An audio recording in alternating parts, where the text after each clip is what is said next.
जिंदगी का सबसे बड़ा धोखा यह है, हम सोचते हैं कि कमाया हुआ सुख हमारा अधिकार है और मिला हुआ दुख भगवान की सजा।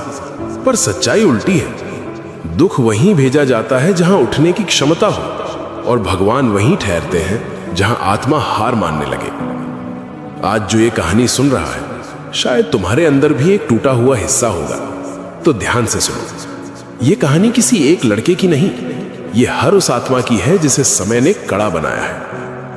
एक लड़का, मेहनती, सरल, श्रद्धावान, पर किस्मत ने उसे सिर्फ इंतजार दिया और लोग ठहाके।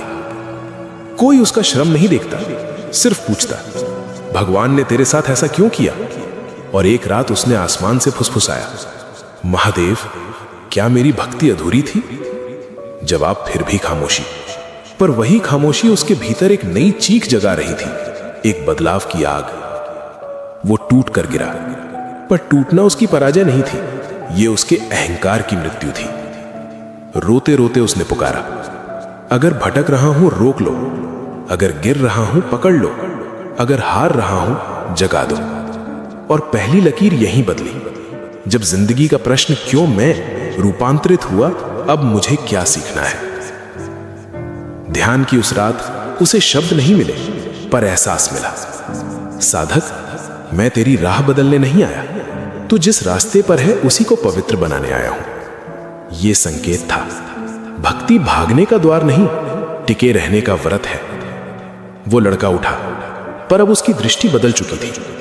दुनिया जख्म दिखाती रही और वो अपने घावों में दीक्षा खोजने लगा। जिंदगी की असली चाल यही है, दुख मार्ग बदल देते हैं और भक्ति लक्ष्य। महादेव चमत्कार नहीं करते, वो इंसान के भीतर से पशु को हटाकर साधक पैदा करते हैं। जो राह टूटकर छूटी थी, वहीं से अब साधना का प्रथम चरण शुरू होता है। याद रखना, जिस इंसान को वक्त ने गिराया है, उसे भगवान थाम कर उठाते हैं, ताकि वो गिरने वालों को उठाना सीख जाए। भक्ति तुम्हें भागने नहीं देगी, भक्ति तुम्हें दिशा देगी।